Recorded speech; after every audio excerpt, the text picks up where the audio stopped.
Bismillahirrahmanirrahim. Assalamualaikum warahmatullahi wabarakatuh. Hello everyone, how are you today? I hope you in good condition. Okay, welcome to me, Miss Fadila Fitrianti. Today we will learn about personal recontext. Okay, before we are going to the topic, jadi sebelum kita ke topik personal recontext, sebelumnya Miss mau tanya nih,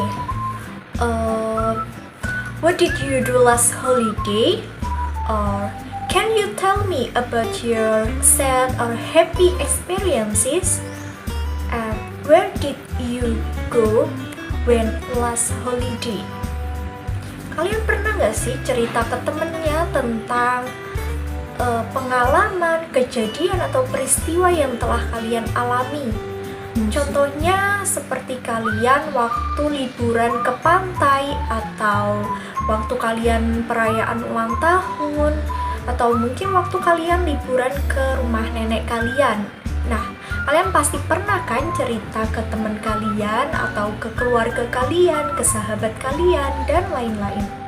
Nah, jadi itu yang akan kita bahas pada kali ini. Teman-teman, what is recontext? Recontext is a text which retell about event or experiences in the past. Jadi, recontext itu adalah sebuah teks yang menceritakan tentang pengalaman, kejadian, ataupun peristiwa kalian yang terjadi di masa lampau. So, what is the purpose of recontext? Apa sih fungsinya dari recontext? Ya, in simple purpose, that recontext is to retell experiences or event in the past. Jadi sama ya kayak pengertiannya. Kalau fungsi dari recontext adalah untuk menceritakan kembali tentang kejadian atau peristiwa pengalaman yang terjadi di masa lampau. Nah, contohnya kalian pasti pernah menceritakan tentang pengalaman kalian, pengalaman baik ataupun sedih, pengalaman happy, or mungkin embracing experience, pengalaman yang memalukan kalian ke teman kalian, atau ke saudara kalian maupun ke keluarga kalian. So, the language features of recontext is using simple past. Jadi, unsur kebahasaannya dari recontext itu yang pertama menggunakan simple past atau past continuous tense atau past perfect tense atau mungkin past perfect continuous tense. Jadi yang berhubungan tentang masa lampau. Kalian mengingatkan apa itu rumus dari simple past tense? Yang pertama subject, verb to, so object. Nah, jangan lupa kalau di recontext kalian harus menggunakan rumus itu. Lalu yang kedua menggunakan temporal sequences. Contohnya kayak on Saturday atau mungkin on Monday, on holiday. Jadi kalian menggunakan waktunya yang kemarin, in the past. Jangan menggunakan yang akan datang ataupun yang saat ini kalian alami. Terus unsur kebahasaan yang ketiga adalah menggunakan conjunction, yaitu yang digunakan after, so, then, before, atau mungkin kalian bisa menggunakan next. Selanjutnya menggunakan using action verb. Ini menggunakan verb yang kata kerja yang aksi, yaitu kayak pergi, when, you can walk.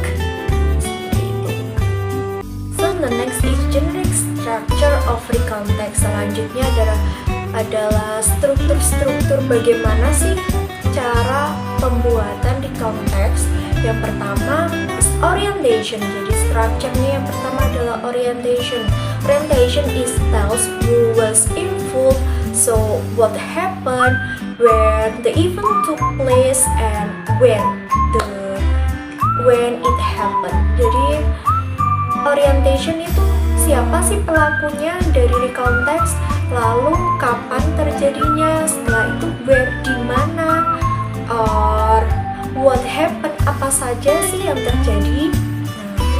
Orientation atau perkenalan. Lalu yang kedua adalah events. Events itu peristiwa that tell what happened in the text or the chronological sequence. Jadi kronologinya yang kalian alami saat kejadian itu atau peristiwa itu. Lalu yang terakhir adalah orientation or consists of ending. Jadi akhirnya kalian itu gimana sih? Kalian capek, tired, feel tired, or sad, or happy. Nah, selanjutnya Miss tunjukkan contoh-contoh dari text recount. Kali ini Miss membuat at the beach. Jadi pengalaman atau peristiwa yang terjadi saat Miss pergi berlibur ke pantai. Jangan lupa yang pertama, struktur pertama kali kita membuat adalah orientation. Contohnya gini, my family and I went to the beach last holiday by car on 8 p.m. Jadi yang pertama, siapa sih pelakunya? My family and I. So went to the beach. Jadi when adalah simple past. Went to the beach. So last Saturday or last holiday by car at 8 p.m. Jadi sudah lengkap ya. Lalu yang selanjutnya adalah event. Kita membuat event atau chronological sequence. Jadi kronologinya saat kejadian atau waktu di pantai itu ngapain saja sih? Contohnya, we were at the beach, we had a cool swim. After swimming, we built a sand castle. Later, it began raining. So, we packed up and went home.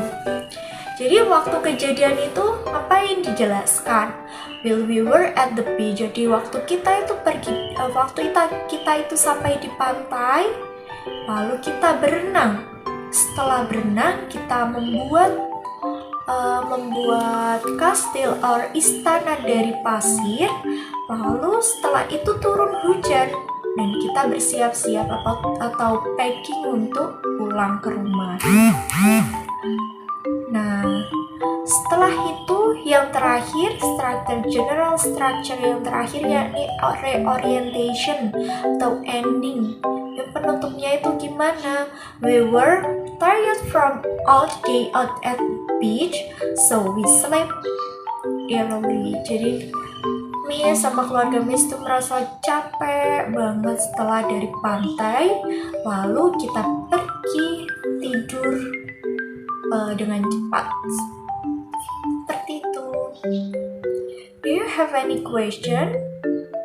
Kalau ada pertanyaan, silakan tulis di kolom komentar. Thank you so much. See you next time. And the last, wassalamualaikum warahmatullahi wabarakatuh.